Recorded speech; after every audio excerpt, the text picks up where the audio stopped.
Radha channel. ನೋಡಿ, ನಾನು ಚಕ್ತೆ ಸೊಪ್ಪಿನ ಸಂಬಳಿ ಮಾಡ್ತಾ ಇದ್ದೆ. ಮಳೆಗಾಲದಲ್ಲಿ ದುಡ್ಡು ಕೊಟ್ಟಕೊಂಬದೇ ಬೇಡ, ರಸ್ತೆ ಬದಿಯೇ ಸಿಕ್ಕುತ್ತೆ.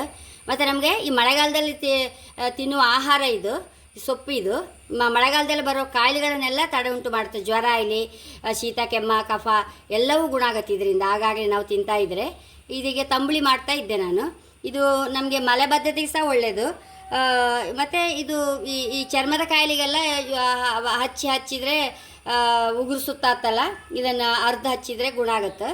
ಆ್ಯಂಟಿ ಬ್ಯಾಕ್ಟೀರಿಯಾಗಳು ತುಂಬ ಉಂಟು ಇದರಲ್ಲಿ. ಮತ್ತು ದೇಹದಲ್ಲಿ ಏನಾದ್ರು ಕ್ರಿಮಿಗಳಿದ್ದರೆ ಅದನ್ನೆಲ್ಲ ನಾಶ ಮಾಡೋಕ್ಕೆ ಸಹ ಸಹಾಯ ಮಾಡುತ್ತಂತೆ. ಎಷ್ಟು ಉಪಯೋಗ ಇರುವ ಈ ಚಕ್ಕೆ ಸೊಪ್ಪನ್ನು ಜ್ವರಕ್ಕೆ, ಶೀತ ಕೆಮ್ಮಕ್ಕೆ ಎಲ್ಲದಕ್ಕೂ ಆಗುತ್ತೆ ಅದರ ಕಷಾಯ ಮಾಡಿ ಕುಡಿದ್ರೆ. ಹಾಗೆ ಅಡುಗೆಗೆ ಸಹ ಬಳಸ್ಕೊಳ್ಬೋದು. ಹೈ ಕ್ಲಾಸ್ ರುಚಿ ಇದರದ್ದೆಲ್ಲ ಅಡುಗೆಗಳು. ಹಾಗೆ ಇದರದ್ದೀಗ ಸೊಪ್ಪು ತಂಬಳಿ ಮಾಡಿ ತೋರಿಸ್ತಾ ಇದ್ದೆ. ಚಕ್ಕೆ ಸೊಪ್ಪು ಅಂದರೆ ಎಲ್ಲರಿಗೂ ಗೊತ್ತಾಗುತ್ತೆ. ಇದು ರಸ್ತೆ ಬದಿಯೇ ಆಗುವಂಥದ್ದು. ಇದು ದುಡ್ಡು ಕೊಟ್ಟು ತಗೊಂಬದೇ ಬೇಡ. ಇದನ್ನು ಈಗ ಬಾಣಲ್ಲಿ ಇಟ್ಕೊಂಡಿದ್ದೆ. ಇಲ್ಲಿ ನಾವು ತಂಬಳಿಗೆಲ್ಲ ಆವಾಗಲೂ ತುಪ್ಪದಲ್ಲೇ ಮಾಡಬೇಕು, ಹೈ ಕ್ಲಾಸ್ ಆಗುತ್ತಾಗ. ನೋಡಿ, ಒಂಚೂರು ಜೀರಿಗೆ ಹಾಕೊಂಡಿದೆ, ಒಂಚೂರು ರೋಸ್ಟ್ ಆದ್ಕೊಳ್ಳಿ. ಸೊಪ್ಪು ಹಸಿಮೆಣಸು ಹಾಕೊಂಬ, ಹಾಗೆ ಸೊಪ್ಪು ಸಹ ಒಂಚೂರು ಸರಿ ಹುರ್ಕೊಂಬ. ಕೆಲವು ಸಲ ಸಮ ಹುರಿದಿದ್ರೆ ಆವಾಗ ಎಲ್ಲ ವಾಸನೆ ಬರೋದು, ಹಸಿ ವಾಸನೆ ಅಂತಾರೆ ಈ ಸೊಪ್ಪಿಗೆ. ಕರೆಕ್ಟ್ ಹಾಕಿ ಮಾಡಿ ಒಂದೇ ಲೆಕ್ಕ ಹೊರ್ಕೊಂಡ್ರೆ ಹೈ ಕ್ಲಾಸ್ ಟೇಸ್ಟಿ ತಂಬಳಿ ಇದು.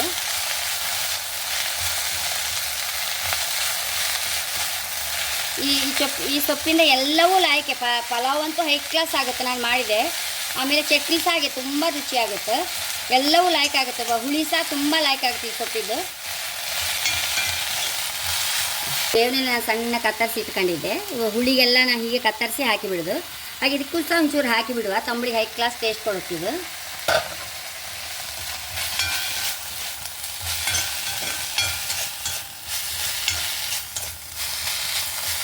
ಒಂಚೂರು ಒಂದು ಕಡೆ ಕಾಯಿ ಹಾಕೊಂಡಿದ್ದೆ. ಈ ಸೊಪ್ಪು ಹಾಕೊಂಡ್ಬಿಡುವ. ರುಚಿ ತಕ್ಕಷ್ಟು ಉಪ್ಪು, ಸ್ವಲ್ಪ ಮೊಸರು ಹಾಕೊಂಬ. ಮಜ್ಜಿಗೆ ಹಾಕಿ ಮಾಡ್ತಾರೆ ಕೆಲವರು, ಆದರೆ ಮೊಸರು ಹಾಕಿ ಒಂದು ಒಳ್ಳೆ ಟೇಸ್ಟ್ ಬರುತ್ತೆ ತಂಬಳಿಗೆ. ಒಂಚೂರು ಹಿಂಗೆ ಹಾಕಂತೆ. ಇದನ್ನೀಗ ಹರ್ಕೊಂಬತ್ತೆ. ಇದನ್ನು ಹಾಕೊಂಬ. ಸರಿ ಮಿಕ್ಸಿ ತೊಳೆದೆಲ್ಲ ಅದನ್ನು ಸಾಯ್ಕೊಂಡ್ಬಿಡುವ. ತಂಬಳಿ ಅಂದರೆ ಸ್ವಲ್ಪ ನೀರೇ ಇರಬೇಕಲ್ಲ, ಹಾಗೆ.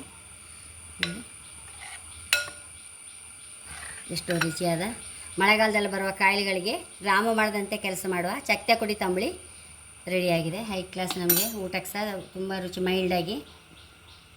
ಹಾಗೆ ಚಾನಲ್ ಇಷ್ಟ ಸಬ್ಸ್ಕ್ರೈಬ್ ಮಾಡಿ, ಲೈಕ್ ಮಾಡಿ, ಕಾಮೆಂಟ್ ಮಾಡೋದು ಮರಲೇಬೇಡಿ. Thank you.